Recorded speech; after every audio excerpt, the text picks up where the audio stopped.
wabarakatuh.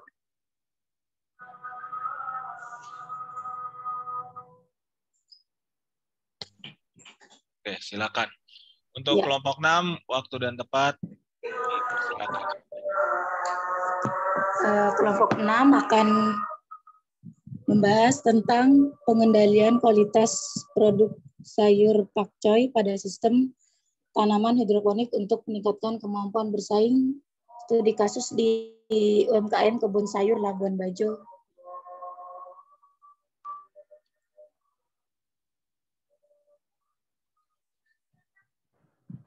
Untuk latar belakang persaingan di dalam industri baik jasa maupun manufaktur tidak hanya dalam skala perusahaan dan sumber daya manusianya saja, tetapi juga pada kualitas produk yang dihasilkan.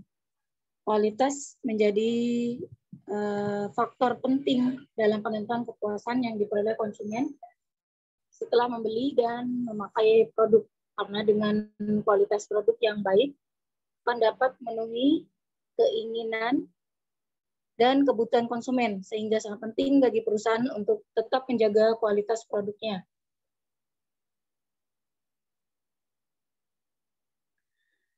Agar dapat bersaing dengan perusahaan lain dalam mempertahankan kepuasan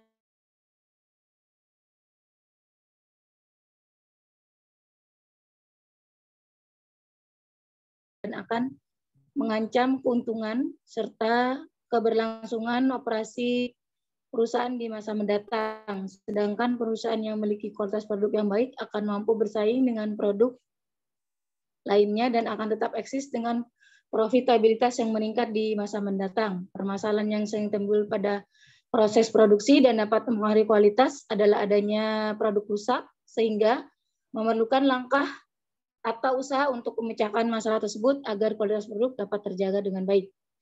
Nah, perusahaan perlu melakukan pengendalian kualitas terhadap proses produksi untuk tetap menjaga kualitas produk yang dihasilkan.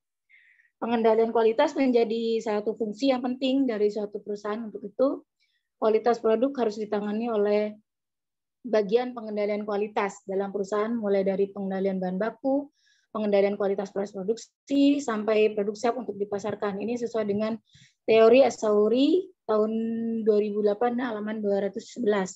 Permasalahan kualitas telah mengarah pada taktik dan strategi perusahaan secara menyeluruh dalam rangka untuk memiliki daya saing dan bertahan terhadap persaingan global dengan produk perusahaan lain.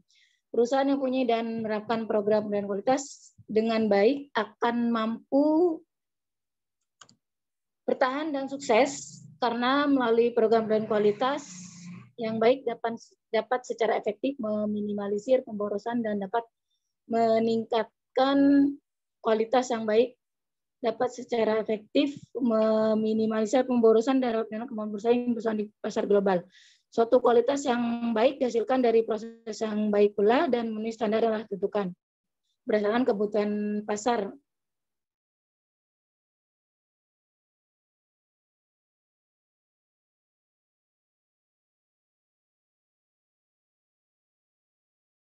Bahwa standar kerusakan 0 berarti bahwa suatu produksi sesuai dengan spesifikasinya. Cara ini digunakan untuk celah antara harapan konsumen dengan kualitas produk yang dihasilkan perusahaan. Oleh sebab itu, perusahaan harus memperbaiki kualitas produk dan melakukan berbagai usaha dalam memperkecil terjadinya produk cacat. Nah, sawi pakcoy merupakan salah satu sayuran yang digemari oleh berbagai kalangan masyarakat. Pakcoy merupakan tanaman sayuran berumur pendek, yaitu umurnya hanya 45 hari setelah tanam, kemudian dipanen. Keunggulan dari sayur sawi pakcoy yaitu harganya yang relatif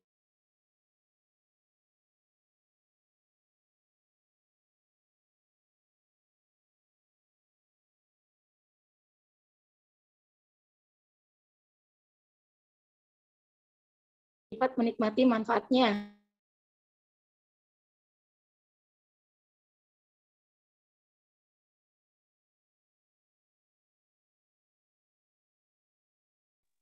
Kriteria pakcoy yang diproduksi adalah panjang pakcoy mencapai 20 cm, bonggol batang tidak terlalu besar, dan pakcoy berwarna hijau. Batas toleransi daun berlubang tidak boleh mencapai 30% dari 1 kuntum. Berat pakcoy sendiri ada 300 gram. Data berikut adalah data produksi pakcoy yang disajikan pada tabel 1.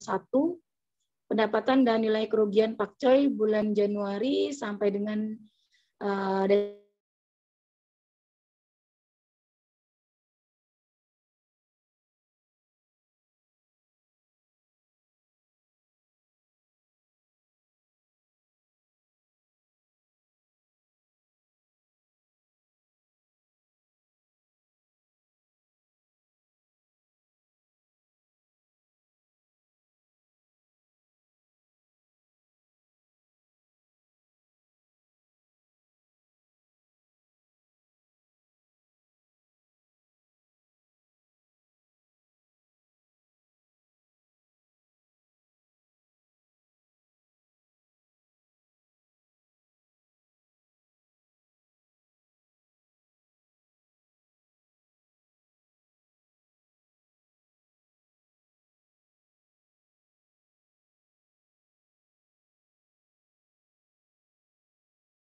,2 kilo. Untuk tingkat kerugiannya ada 44.850. Hingga Desember ini ada 209 produksi, 209 kilo produksi, kemudian yang rusak ada sekitar 0,3%. 0,3 kilo produk yang rusak 0,14%. Ada total 1.398.500 untuk pendapatannya, sedangkan kerugiannya sekitar 1.950. Jadi jika di total 1 tahun selama tahun 2019 ini ada 244,6 kilo produksi, sedangkan yang rusak ada 47,63% dengan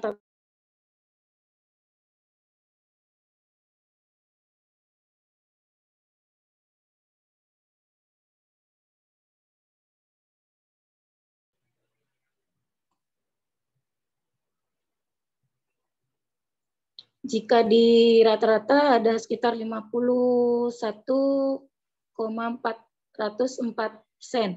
Untuk sumber literaturnya atau data empiris yang sudah ditampilkan adalah dari UMKM Kebun Sayur Labuan Bajo tahun 2019. Berdasarkan tabel diketahui jumlah produksi, jumlah produk yang rusak, pendapatan dan kerugian pakcoy pada bulan Januari sampai bulan Desember 2019. Produksi pakcoy pada tahun 2019 sebesar 20.044,6 kilo dengan rata-rata setiap bulannya memproduksi 170,38 kilo per bulan, sedangkan kerusakan setiap bulannya 3,97%. Pendapatan pakcoy di UMKM Kebun Sayur Labuan Bajo setiap bulannya memiliki rata-rata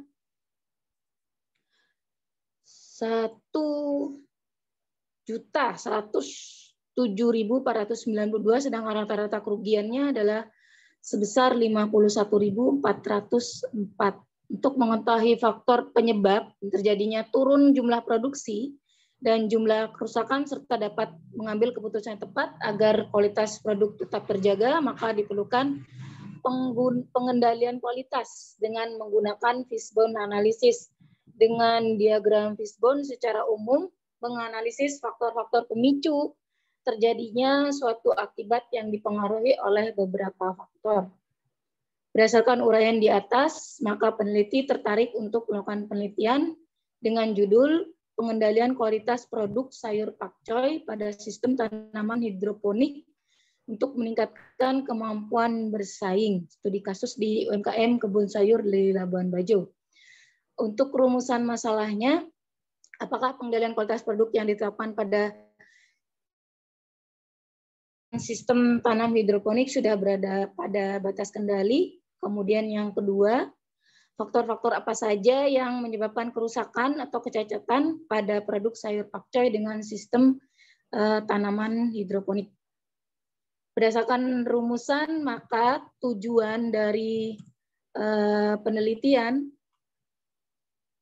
adalah yang pertama untuk menganalisis pengendalian kualitas produk yang diterapkan pada usaha sayur pakcoy dengan sistem tanam hidroponik berdasarkan alat bantu fishbone analysis, dan yang kedua untuk mengetahui dan menganalisis faktor-faktor yang menyebabkan kerusakan atau kecacatan produk pada usaha sayur pakcoy dengan sistem tanam hidroponik. Nah, untuk manfaatnya, yang pertama adalah manfaat teoritis. Penelitian ini diharapkan dapat menjadi tambahan referensi untuk peneliti-peneliti di bidang produksi yang berkaitan dengan analisis pengendalian mutu dan kualitas produk dengan menggunakan fishbone analysis. Kemudian manfaat praktisnya adalah penelitian ini diharapkan dapat memberikan informasi bagi perusahaan tentang prosedur pengendalian dalam menjaga kualitas produk yang akan dihasilkan.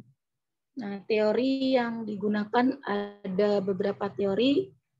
Ada teori tentang manajemen pemasaran menurut Kotler tahun 2011 dalam buku Marketing Management edisi 13 halaman 6, yaitu manajemen pemasaran sebagai seni dan ilmu memilih pasar dan sasaran dan meraih, mempertahankan, serta menumbuhkan pelanggan dengan menciptakan, mengantarkan, dan mengkomunikasikan nilai pelanggan yang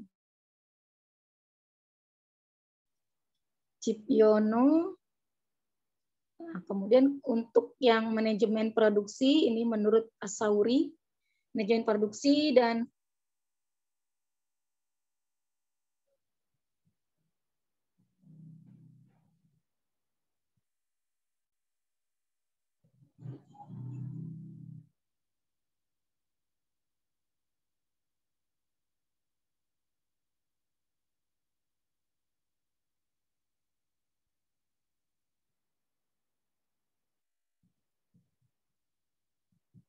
Ini sepertinya hilang ya? Iya Pak, sinyalnya kurang bagus Pak. Ini wifi-nya kurang bagus, emang lagi jaringannya emang lagi error Pak dari pagi tadi. Mohon maaf. Manajemen produksi dan operasi merupakan kegiatan untuk mengukur dan mengkoordinasikan penggunaan sumber-sumber daya yang berupa sumber daya manusia, sumber daya alat, sumber daya dan bahan secara efektif dan efisien untuk menciptakan dan menambah kegunaan suatu barang dan jasa. Kemudian untuk teori kualitas produknya ada menurut Prawiro Sentono dan menurut Harsanto 2013 menjelaskan kualitas adalah terpenuhinya atau terlampauinya ekspektasi pelanggan melalui produk yang perusahaan berikan. Untuk pengendalian kualitas, teorinya menurut Gaspers tahun 2007 adalah suatu teknik dan aktivitas atau tindakan yang terencana yang dilakukan untuk mencapai, mempertahankan, dan meningkatkan kualitas suatu produk dan jasa agar sesuai dengan standar yang telah ditetapkan dan dapat memenuhi kepuasan konsumen. Untuk analisis diagram fishbone-nya, ini kita menggunakan buku Nasution tahun 2005. Diagram fishbone adalah suatu pendekatan terstruktur yang memungkinkan dilakukan suatu analisis lebih terperinci dalam menemukan penyebab-penyebab suatu masalah, ketidaksesuaian, dan kesenjangan yang terjadi. Diagram sebab dan akibat digunakan untuk mengidentifikasi dan menganalisis suatu proses dan menemukan kemungkinan penyebab suatu persoalan yang terjadi.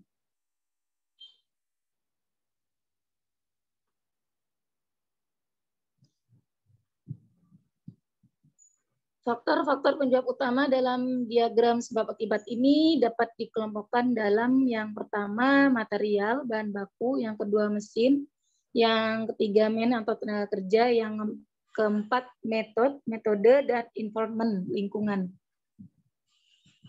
Metode penelitian yang digunakan adalah penelitian deskriptif dengan pendekatan kualitatif. Ya, menurut Sugiono tahun 2000, menurut buku Sugiono di metode penelitian tahun 2009 halaman 15. Metode penelitian kualitatif adalah penelitian yang digunakan untuk menyelidiki, menemukan, menggambarkan, dan menjelaskan kualitas atau keistimewaan dari pengaruh sosial yang tidak dapat dijelaskan, diukur, atau digambarkan melalui pendekatan kuantitatif.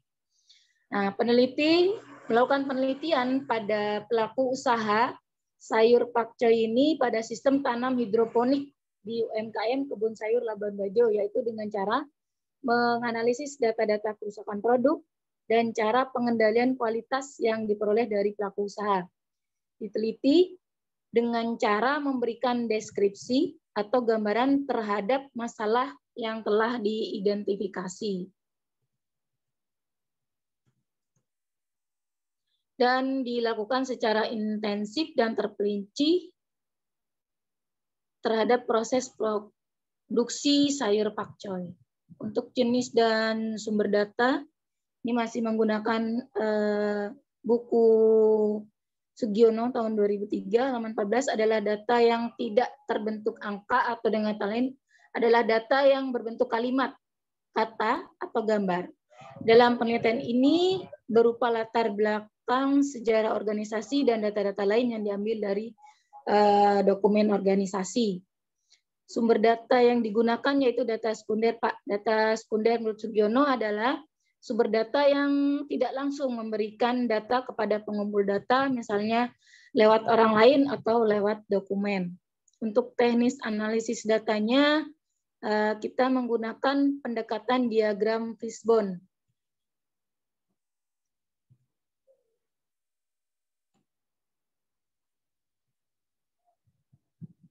Di mana diagram fishbone sendiri merupakan teknik penyelesaian masalah yang digunakan untuk mengendalikan, menganalisis, mengelola, dan memperbaiki produk.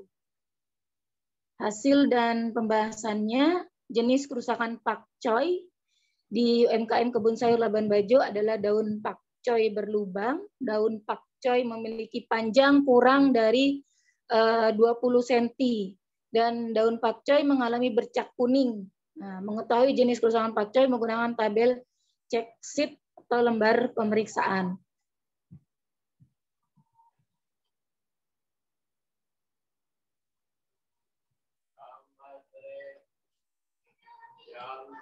Dalam melakukan pengendalian kualitas secara statistik, langkah pertama yang akan dilakukan adalah membuat lembar pemeriksaan, di mana lembar pemeriksaan berguna untuk mempermudah proses pengumpulan data secara serta analisis. Selain itu pula berguna untuk mengetahui area permasalahan berdasarkan frekuensi dari jenis ataupun penyebabnya.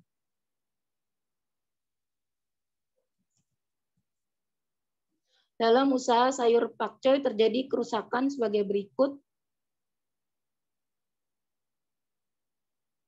Daun berlubang ada sekitar 1.270 tanaman, kemudian jumlah kumulatifnya yang daun berlubang 1.270 dengan persentase 43,72% dan persentase kerusakan kumulatifnya 43,72%.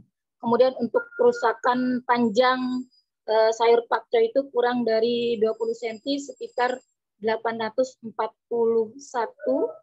kemudian untuk persentase kerusakannya 72,67%, dan kerusakan bercak kuning sekitar 794 dengan persentase kerusakan ini ada hampir 100%.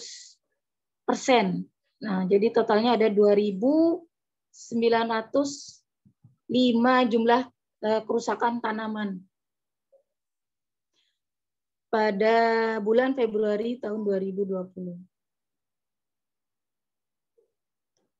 Berdasarkan tabel 2, dapat diketahui data frekuensi jenis kerusakan pakcoy di UMKM Kebun Sayur Labuan Bajo dari jumlah produk yang rusak selama bulan Februari 2020, yaitu sebanyak 2.905 tanaman. Kerusakan tertinggi disebabkan daun pakcoy berlubang sebanyak 1.270 tanaman. Kerusakan tertinggi kedua disebabkan karena panjang daun ke pangkal batang kurang dari 20 cm sebanyak 840 tanaman. Kerusakan ketiga, daun pakcoy bercak kuning sebesar 794 tanaman. Dan untuk diagram fishbone-nya, jenis permasalahan terdapat pada tabel 2 adalah kerusakan yang sangat berpengaruh pada tingkat kepercayaan konsumen terhadap produk tersebut, karena apabila daun pakcoy apabila mengalami kerusakan itu tidak akan laku di pasaran, kita tidak akan bisa menjualnya, apalagi yang warnanya kuning dan kemudian daunnya sudah berlubang, karena konsumen itu cenderung akan mencari daun pakcoy yang mulus, ya, yang menggiurkan, biasanya seperti itu Pak, untuk dibeli dan pasti enak dikonsumsi, katanya begitu kalau sayuran tersebut bagus. Nah, jenis permasalahan terdapat pada tabel 2 adalah kerusakan sangat berpengaruh pada tingkat kepercayaan konsumen. Akar penyebab dari masalah daun berlubang dapat dipengaruhi oleh faktor-faktor. Yang pertama ada material, bahan baku, yang kedua karena mesin, yang ketiga karena tenaga kerja, kemudian yang keempat metode, dan yang kelima adalah lingkungan, faktor lingkungan. Faktor penyebab dan akar permasalahan kerusakan pada pakcoy dapat dilihat pada gambar 1. Nah, sanitasi ternyata kurang bersih.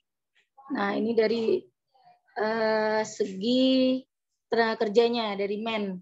Kelalaian juga tidak menutup screen house, kemudian terlambat membuat media. Kemudian dari segi materialnya, media tanam tidak steril, komposisi pupuknya tidak tepat, kemudian ukuran screen-nya berbeda-beda, dan untuk metodenya kurang pengecekan pada saat penyemaian.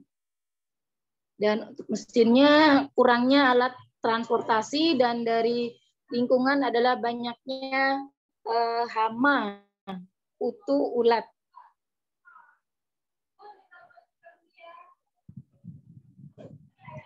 Ulat daun.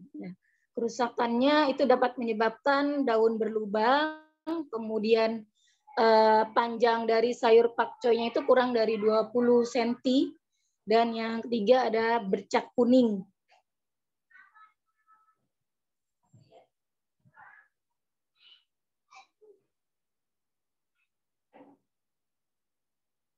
Nah, berdasarkan gambar di atas, maka diketahui penyebab kerusakan pada pakcoy tadi yang daun berlubang itu karena faktor manusia atau pekerjanya, karena men tadi yaitu sanitasi kurang bersih, kemudian suka lalai apabila menutup screen house-nya, kemudian untuk faktor metodenya kurang pengecekan pada saat penyemaian,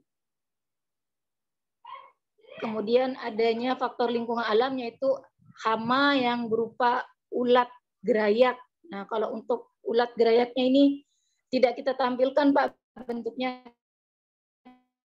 petani, jadi tidak sampai ke bagaimana itu bentuk dari ulat gerayaknya. Kemudian untuk panjang pakcoy kurang dari 20 cm, biasanya karena faktor manusia atau pekerjanya, keterlambatan membuat media tanam, faktor mesin karena alat transportasinya yaitu penundaan pemindahan media, faktor bahan baku yaitu ketidaksterilan media tanam dan ketidaktepatan komposisi pupuknya.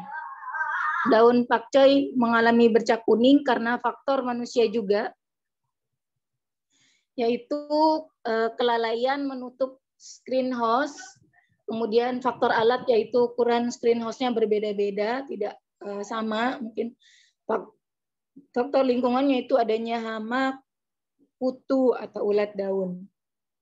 Untuk usulan tindakan perbaikan, ini dilakukan setelah mengetahui faktor penyebab kualitas pakcoy menurun. Usulan tindakan perbaikan dapat memperbaiki citra maupun kualitas produk UMKM kebun sayur di Labuan Bajo dalam meningkatkan kemampuan bersaing.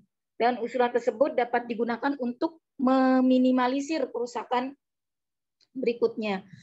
Usulan tindakan perbaikan kerusakan pada pakcoy yang pertama, ada faktor yang diamati, yaitu manusia. Untuk usulan tindakan perbaikannya ada penambahan tenaga kerja dan jam lembur. Kemudian menerapkan kembali standar operasional SOP-nya. Kemudian yang kedua dari faktor bahan baku, ini memperbaiki cara menangani media tanam, melakukan tindakan pengawasan dan pengecekan pada media tanam, kemudian memperbaiki screenhouse sesuai standar yang ada. Faktor yang diamati ada metode, terapkan kembali SOP, standar operasional prosedur, kemudian melakukan pengecekan pada tanaman secara rutin, dan yang keempat ada mesin atau alat transportasi, pengadaan dan perbaikan transportasi untuk pengangkutan.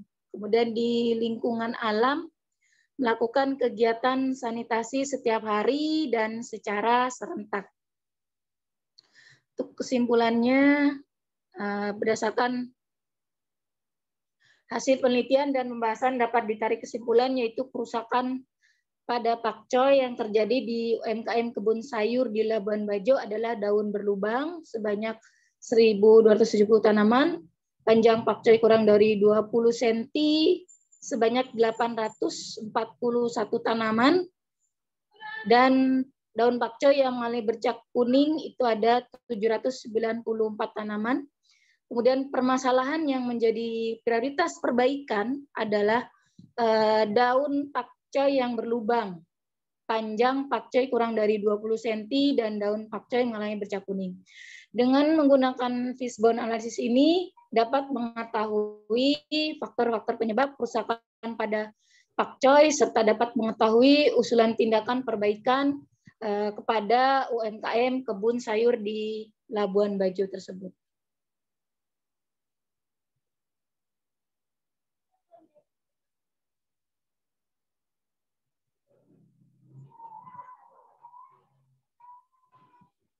Daftar pustaka.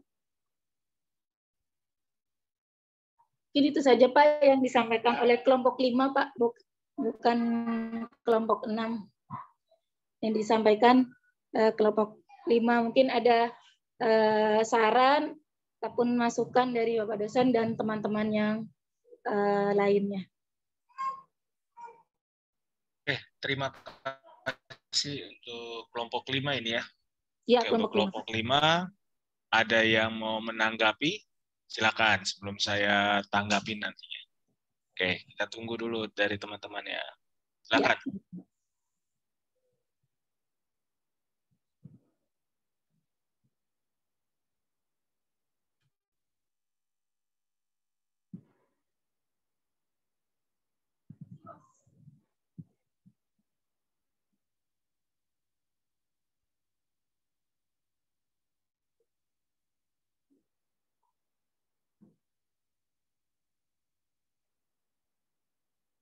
Ayo, silakan teman-teman ya.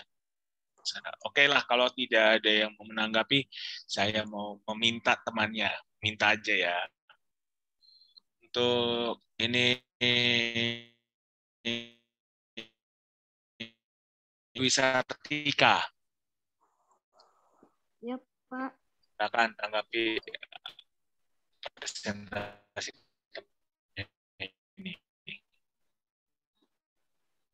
Baik, terima kasih yang sudah memberikan kesempatan kepada saya. Terima kasih juga Bu Dewi ya, Bu Eda dan Ibu Nurhayati buat presentasi untuk sore ini.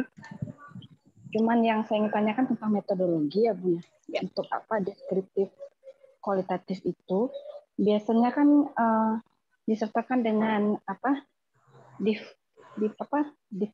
interview gitu ya. Ini nggak ada ya Bu ya untuk datanya. Jenis sumber data atau teknik atau hanya berdasarkan data sekunder yang sudah ada, tapi itu di data itu tidak ada hasil interview, itu tidak ada ya Bu ya? Ya, jadi kita mengambil data ini Bu, tidak langsung memberikan data kepada pengumpul data, misalnya orang lewat ataupun lewat dokumen. Jadi kita mencari datanya lewat dokumen, Bu. Oh iya. Di sini sudah disampaikan di jenis dan sumber data. Baik. Ya, karena ini kan kita berempat ya, jadi kayak curhat juga nih saya nanti. Iya Bu. Berempat, ketua kelompoknya sebenarnya yang memiliki UMKM Pakcoy ini, jadi kita hanya selewat saja gitu. Jadi cuman selewat saja kira-kira kerusakannya apa saja. Kemudian untuk tambahannya kita mencari jurnal orang lain ataupun artikel yang ada di media seperti itu untuk tambahan-tambahannya. Jadi akhirnya kita sampaikan di jenis dan sumber data ini dari orang lewat orang lain ataupun lewat dokumen. Jadi kita sampaikan gitu. Jadi kita kan nggak mungkin ke Labuan Bajo juga Bu untuk interview langsung seperti itu. Jadi kita tidak tampilkan. Baik. Mungkin yang kedua yang terakhir ya Bu ya. Ini sebatas pengetahuan saya juga mohon dikoreksi. Untuk penelitian kualitatif itu kan tidak diawali dengan pertanyaan ya. Mohon dikoreksi ya Bu ya, Pak Rey juga. Setahu saya itu pertanyaan itu justru muncul ketika mereka sedang melakukan pengamatan. Itu saja mungkin dari saya. Kalau ada yang perlu dikoreksi sebagai pengetahuan bersama kami. Terima kasih Pak Rey, terima kasih Bu Dewi. Terima kasih Bu Dewi. Ada lagi yang mau menanggapi? Apa ini saya tambahin dulu sedikit nih. Saya melanjutkan dari Bu Dewi ya, yang berusaha memberikan masukan. Ini juga persis di layar yang di-share sama Bu Dewi Endah ya. Ya. Untuk jenis datanya itu kita kan pakai di sini kan udah pas ini kualitatif. Tapi untuk yang sumber datanya ini menggunakan yang literatur review. Iya. Betul. Nah, itu nanti diganti tuh sumber datanya. Misalkan lewat orang lain atau nah itu tuh lewat orang lain ini kan ambigu sekali ya, Bu Dewi. Jadi orang lewat nanti. Ya, jadi nanti wah berarti mohon maaf nih orang gila bisa kita tanya dong kalau orang lewat orang lain. Iya. Jadi nanti untuk yang ini nanti diganti aja kan ini udah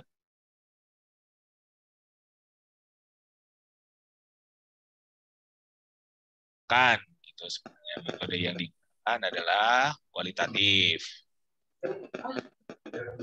Metodenya kualitatif.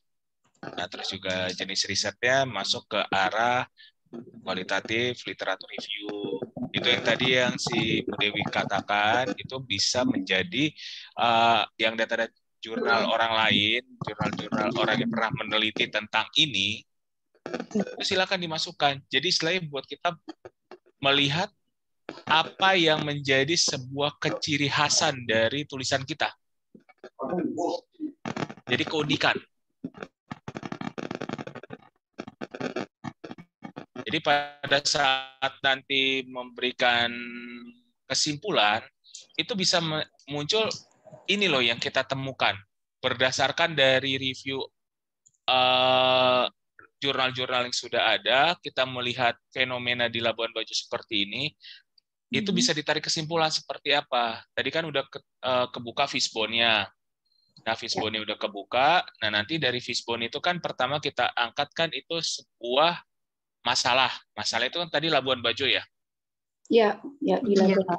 Nah, Labuan Bajo habis itu kan di sirip-sirip dan lain-lainnya itu kan masuk nanti teori-teori pendukungnya beserta dengan ininya jurnal yang sudah pernah dibuat. Coba fishbone-nya coba dilihat fishbone-nya. Biar kita bongkar sekalian, Bu Dewi. Ya, Pak. Oke, Pak. Fishbone, ayo fishbone-nya mana? Nah, ini. Oke, nah ini fishbone-nya ini kan itunya presentasi Zoom-nya digedein lagi, kalau boleh. Jadi biar teman-temannya juga bisa menyimak. Oke, jadi faktor-faktor penyebab ini kan secara Coba di scroll atas dikit. Munculin fishbone ini karena apa? Coba lihat di atasnya.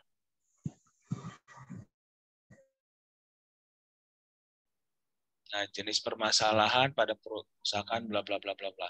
Nah, nanti kalau emang kita mau bikin suatu penelitian kualitatif literatur review, ini munculin lagi, Bu. Fishbone di bawah.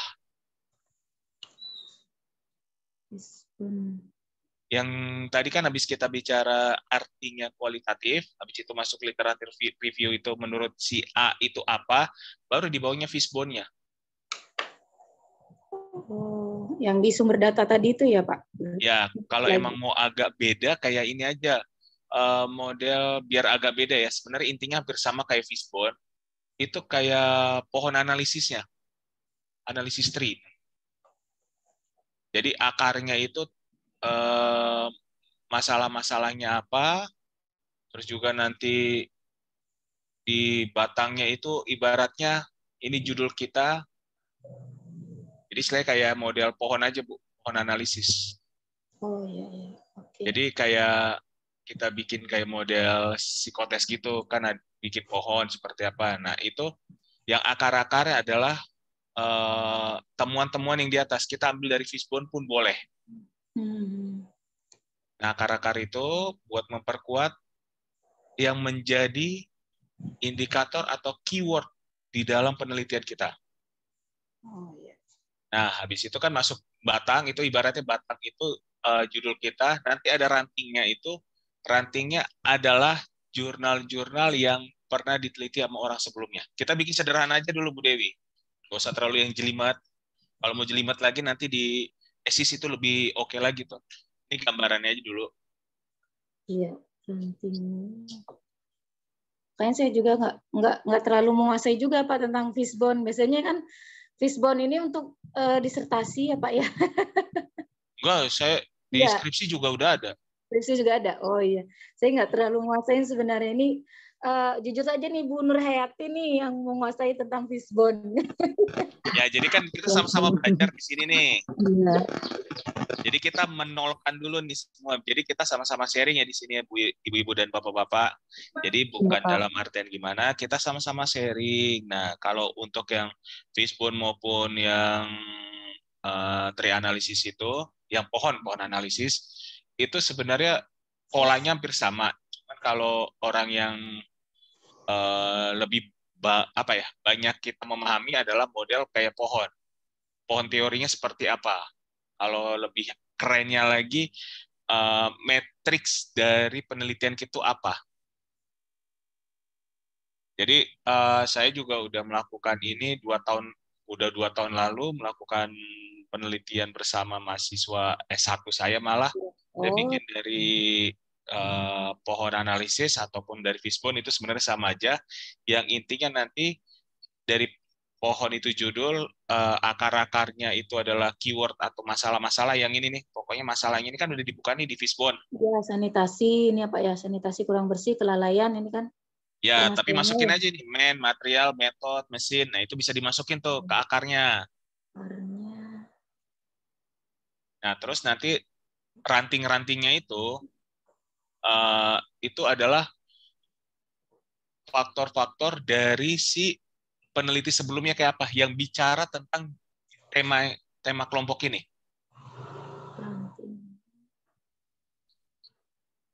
Nah, nanti dari situ buahnya itu hasilnya itu hasil dari perbandingan data yang kelompok dapatkan terhadap teori orang yang pernah melakukan penelitian yang sebelumnya itu. Nah, buah-buah ini yang masuk ke dalam kesimpulan.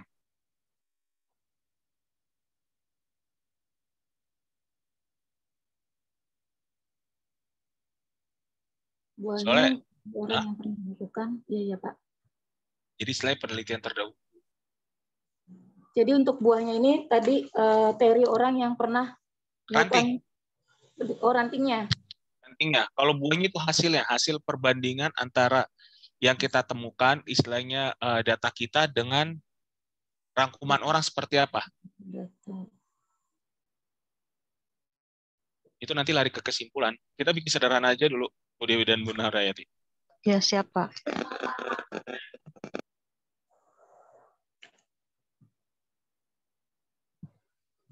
Jadi kalau disertasi lebih dari ini. Lebih banyak lagi hitungannya. Akarnya harus punya akar lagi. Jadi harus bercabang tuh biar kuat.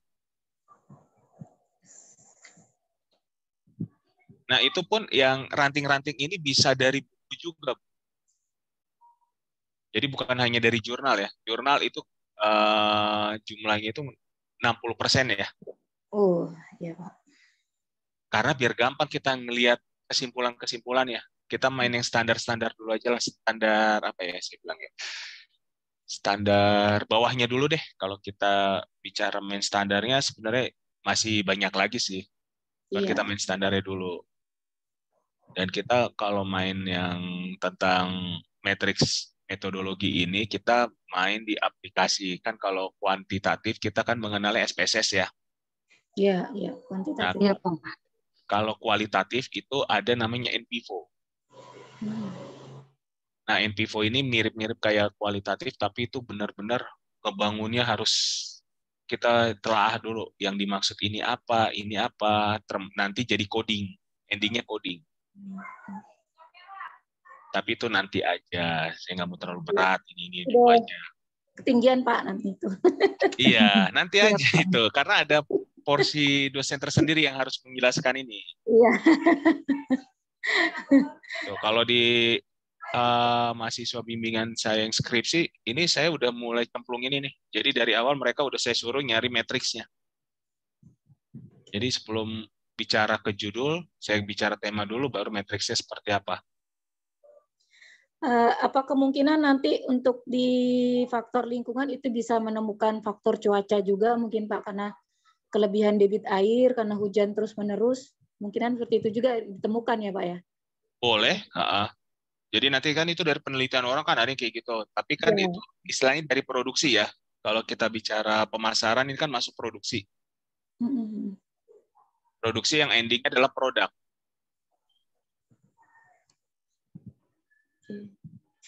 Dan itu kan masuk ke di sini kan banyak tuh yang ada 5 ya. Kalau di kelompok ini ada 5 nih. Yang kerusakan-kerusakan ini. Ini kan 5, nanti modelnya seperti apa coba dibuat dulu. Oke Pak. Saya coba revisi dengan Ya. Bu Nurwati. Nah, kalau emang bisa konsultasi lagi ya Pak nanti. Boleh. Jadi hitungannya belajar mata kuliah manajemen pemasaran terapan itu bisa masuk ke dalam mata istilahnya tambahan ilmunya kan metodologi penelitian, terus juga nanti bisa sedikit-sedikit tahu gimana sih biar publikasi yang terbaru ini kita bisa publish yang menarik. Iya. Dan tidak jenuh lah orang bacanya, wah ini lagi. Cuman kan kalau orang udah lihat fishbone analisis, apalagi yang pohon analisis itu ntar dicari ya, teori pohon analisis itu ada tuh kalau nggak salah punya orang luar. Ya Pak, baik Pak, nanti kita cari. Jadi kalau udah nemu itu, ini soalnya saya menarik nih dan baca yang baru ngumpulin kan baru kelompok 5 ya, yang baru ngumpulin makalahnya di Google Drive. Saya baca-baca ini menarik banget untuk diseriusin lah ini. Jadi kalau untuk kelompok ini mau diseriusin jadi tesis lebih enak lagi nih.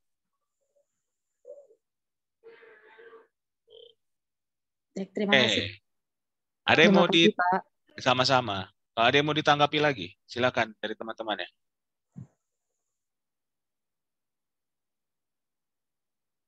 Gimana? Ada lagi?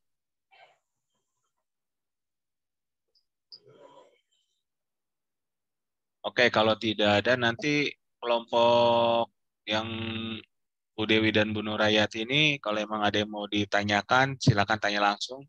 Karena ini temanya ini menarik untuk digarap bersama. Baik Pak, terima kasih Pak. Oke, stop share. Silakan Bu Dewi. Terima kasih atas presentasinya. Oke, untuk sebelum kita masuk ke kelompok terakhir ya, ini saya mau sedikit informasi dulu ke rekan-rekan kelas semuanya. Untuk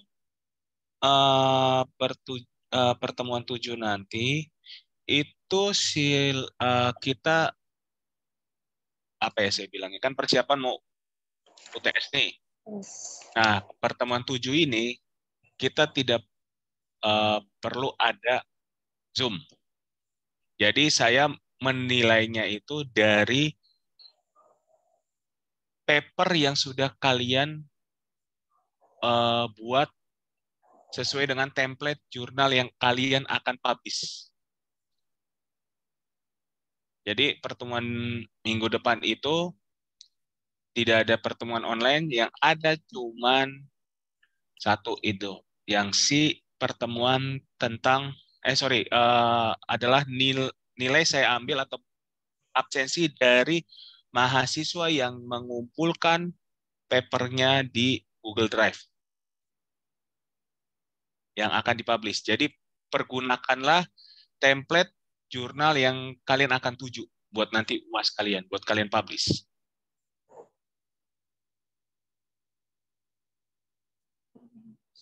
Nah, terus pertemuan 8 kan istilahnya UAS, UAS lagi UTS, itu nanti tinggal saya upload nilai-nilainya aja.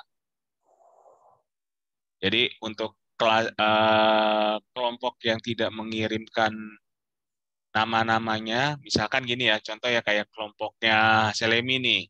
Selemi belum mengumpulkan papernya, berarti satu kelompoknya dia tidak diabsen. Contoh lo Selemi, jangan tersinggung.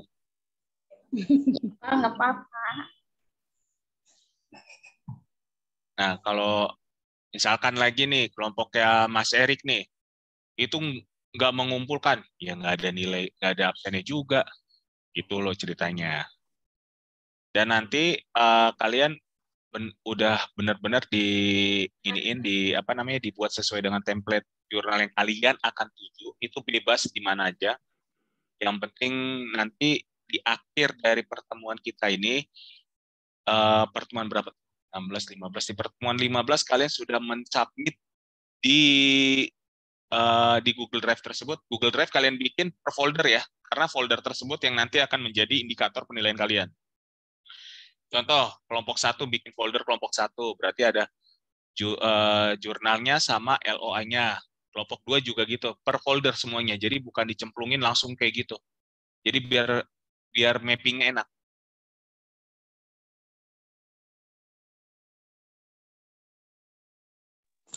Berarti yang upload di berarti yang upload di Google Drive cukup perwakilan aja ya Pak, ya, nggak semua atau nggak setiap individu upload ya Pak ya? Nggak, hanya perwakilan aja. Kayak contoh kan tadi yang baru mengupload, nanti Bu Dewi Endah ditarik, dibikin folder dulu ya, Bu Dewi Endah. Baik, Pak. Jadi nanti dibuat Google Drive ya tersendiri biar langsung masukin kayak gitu. Nah, nanti kan ya saya udah tahu lah isi dari mahasiswanya siapa aja, saya udah tahu. Jadi istilahnya nanti pun absennya beda ya. Oh, jadi yang rekan-rekan juga bikin seperti itu ya foldernya. Jadi pertemuan 7 itu saya mau melihat papernya sudah seperti apa. Itu yang menjadi indikator penilaian untuk UTS.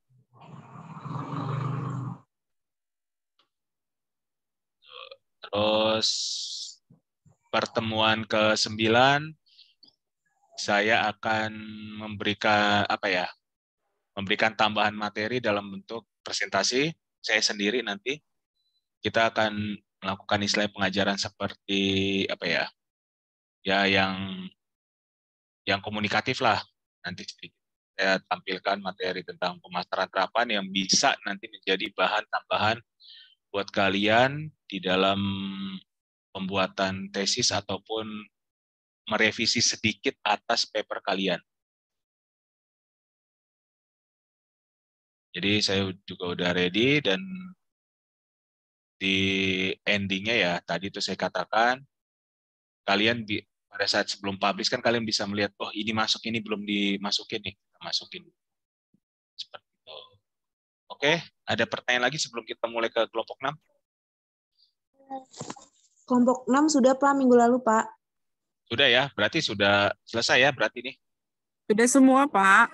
Ya, makanya kan saya hanya ini aja mengabsen ke kalian kalau posisinya ini sudah kelar dan kita juga udah menyelesaikan sampai dengan apa ya, semua kelompok lah, semua kelompok sudah presentasi dan kita tinggal menunggu aja kalian bikinnya seperti apa. Jadi harapan saya sih nanti kalian bisa membuat dulu draftnya, draft kasar aja dulu. Pada saat yang nanti buat tes, draft kasar dulu aja. Jadi nanti di folder itu kan udah kelihatan draftnya. Nanti kalian bisa merevisi pada saat kita menjalankan kuliah. Di pertemuan 9 sampai pertemuan 14. Oke, ada yang mau ditanyakan lagi? Make sure Pak, make sure ulang lagi Pak terkait pengiriman tadi ke Google Drive. Berarti per kelompok membuat folder masing-masing kelompok yang isinya tadi ya hasil paper ya dan hasil jurnal dari paper itu ya Pak. Itu bukan Pak maksudnya. Ya, jadi untuk make sure aja ini ya. Jadi ini sekali lagi saya ingin pertemuan 7 itu hanya mengumpulkan.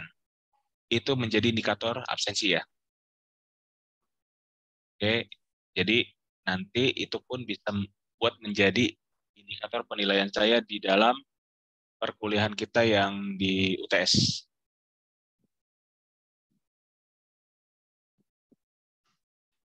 Oke, apalagi Mas Heri?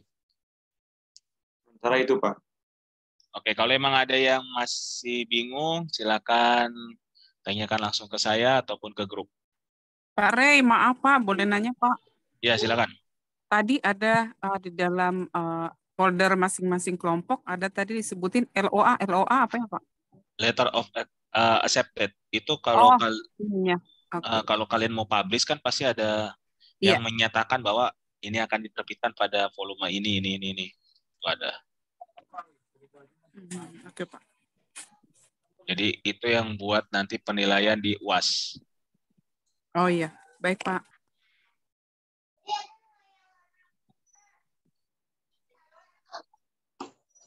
Ada lagi? Cukup Pak. Cukup ya? Ya. Oke, kalau begitu kita sudahi dulu ya. Sampai ketemu after UTS. Bapak absen dulu Pak sebentar. Oh iya, absen dulu tuh. Nah ini akhirnya saya Lemi ngomong absen. Oke, silakan. Yang mau di absen dulu. Nanti saya harap ya pertemuan ke-7 kalian sudah mengupload maksimal sebelum jam 18.00 ya. Sebelum maghrib minggu depan. Baik Pak. Semakin cepat semakin baik. Saya belum isi absen, Bu Silemi. Ntar ya. Sorry. Ayo silakan yang absen nanti ditunggu sama Bu Selemi. Nanti Bu Selemi biar mengirimkan rekapnya ke saya, biar langsung saya mengabsen kalian secara online ya.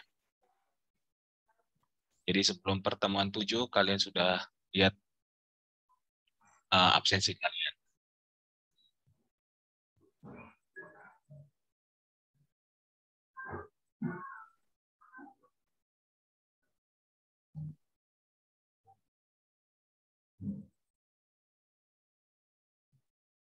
Oke, kalau begitu kita udah belum Salemi di SS ya? Udah Pak. Oke, kalau begitu kita sudahi dulu ya sampai perkuliahan hari ini. Apabila ada kesulitan, silakan konfirmasi ke saya atau diskusi juga silakan. Untuk itu, jadi saya tunggu konfirmasi berikutnya yaitu tadi. Sampai jumpa dan selamat sore. Selamat sore Pak, terima kasih.